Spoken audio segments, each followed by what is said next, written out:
Rejoice in the Lord always. I will say it again, rejoice. Let your gentleness be evident to all. The Lord is near. Do not be anxious about anything, but in every situation, by prayer and petition, with thanksgiving, present your requests to God. And the peace of God, which transcends all understanding, will guard your hearts and your minds in Christ Jesus.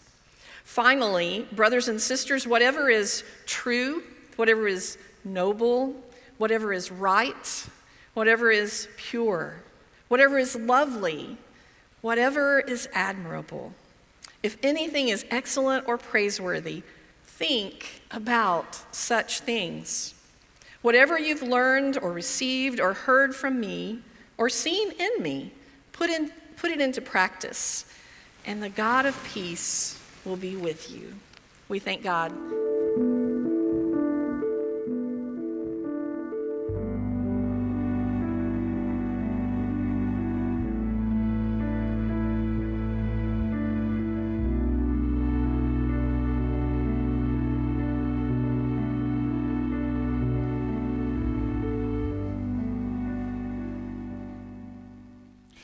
It is great to be with you this morning. Hope everything goes well on this wonderful 4th of July holiday.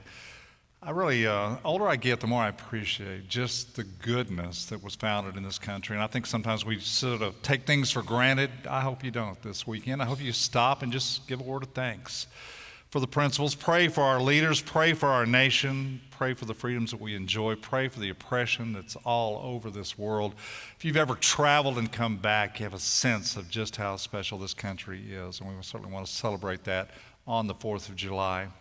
We're going to continue a series. This is the last part of a series called 1 Minute Wiser. We're just looking at commercials.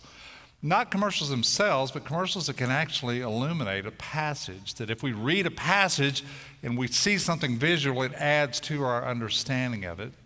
And this is the last one, and it's from Philippians that Sharon just read to you. Next couple of weeks, we're going to start a new series, 2-week series on the theology of baseball. Before you laugh, there's some really good stuff in baseball. It's about sacrifice, about bringing people home. It's about playing for the greater good. It's about errors.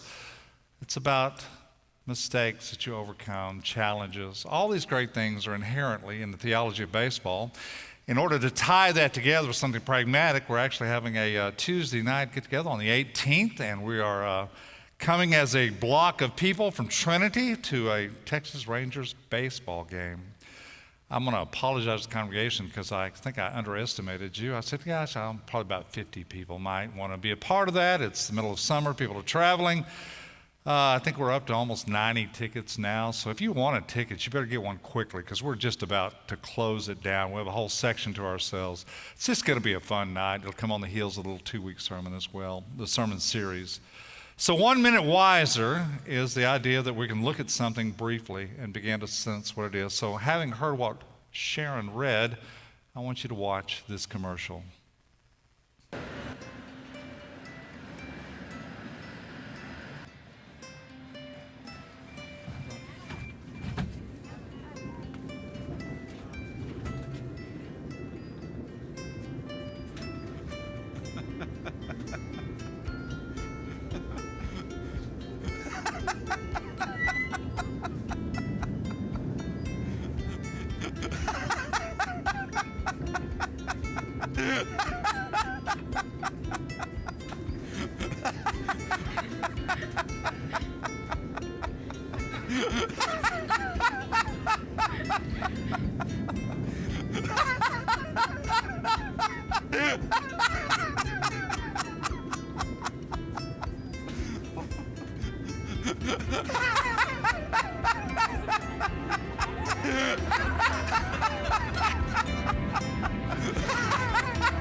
That's contagious joy. It just goes from one person to another.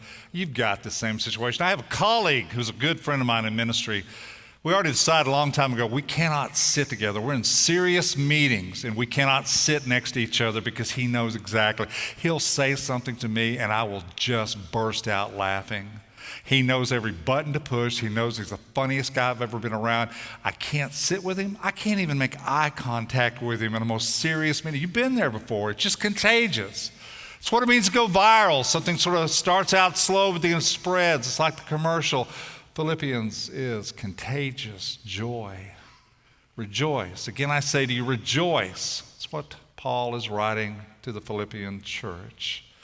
So we know the term viral, it's really connotates something that just sort of spreads like wildfire. It could be a contagion, could be a disease, also could be on social media. And you and I have been the benefactors of a whole generation of folks who have just seen and witnessed. When something goes viral, you can't even explain why it does. It just takes off. It takes a life of its own. There's one person who posted a picture of the cat. You've seen this before, Grumpy Cat. Why do they call it Grumpy Cat? It's the grumpiest looking cat I think I've ever seen.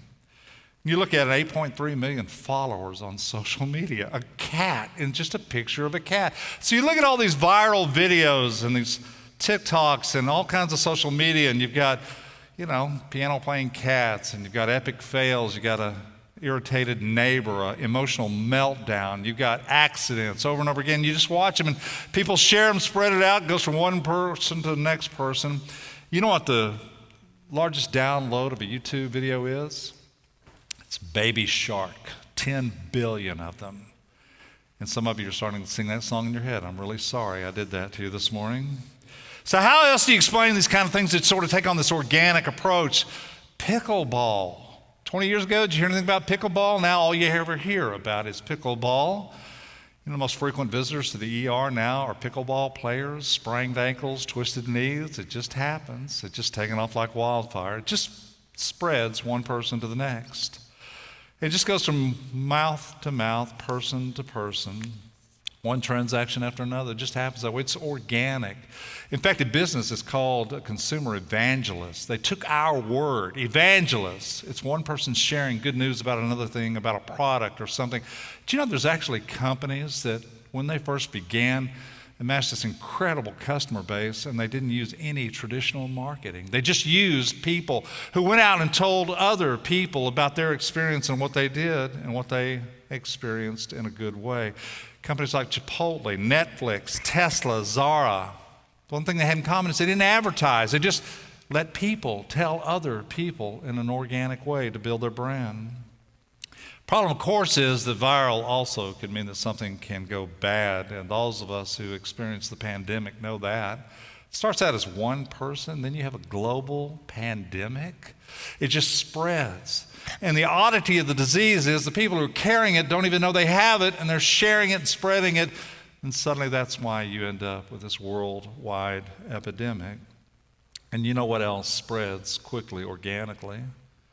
Not all things are good. It's hatred, it's violence, it's anger, it's bigotry. It's lies, gossip, misinformation. Do you know if you want to find some traction on Twitter, it's best to go negative. In fact, if you don't have to be truthful about it. In fact, lies are shared 70% more times than actual truth on Twitter. But the truth is, the early church actually went viral before that actually became a popular term. It was just spreading organically from one person to the next, and as it dispersed outside of Jerusalem, it just took off into the cultures and the surrounding and became the dominant religion of the world as well. And why did they do that? It wasn't because they had authority, didn't have the sort of position or power or wealth. What they had was this unshakable confidence, this unmatchable joy, this uncompromising truth. What they had was Jesus, and they began to share it in a way that was so genuine and authentic that people would look at them and say, whatever you have, I want. Whatever's inside of you, I want to know what that is because I want that for my life. You and I grew up with people, and you could see, and you couldn't even find the words to articulate it, but you'd look at people, and they were just different. They had a twinkle in their eye, and they had a lilt to their step, and you could just sort of see there was something inside them that was different. And when you grew up, you could find the language that people who had a deep sense of faith and optimism, a belief in God and belief in the goodness of God. So often the mistake we make in this culture is we want to be happy. God, I just want to be happy, so let's just be happy. Well, what's going to make you happy? Problem with always pursuing happiness, and you know this, it's a dead-end street. It's always going to be contingent on something. Happiness is temporal. Joy is eternal. Joy is inside of you. Happiness is external. Somebody said the other day that there's a difference between contagious joy and contingent joy. Contingent joy is what we always practice. I'm going to be happy if this happens. If I get the job, if I marry the right person, then I'll be happy. If I get enough money, I get a raise. If this works out for me, then I'll be happy. It's all contingent. Contagious joy means I've got something that cannot be taken from me. So whatever happens in my life, as tragic and as harmful and as painful as it is, cannot take the joy that is in Christ inside of me, because that was a gift from God given to me. It means that whatever you're facing, God is greater. Whatever you're dealing with, Jesus is so much stronger.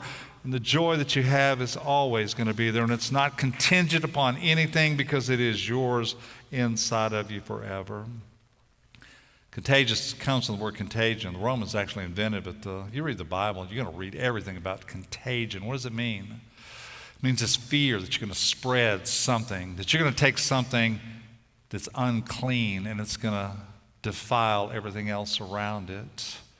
So what do you do when you're dealing with a contagion? Historically, that's what we do, is we avoid people, we shut ourselves off, we isolate, we wash hands, we stay away from it because we don't want to be infected. And there's a way in which contagion affects you, and there's a way in which it infects you as well.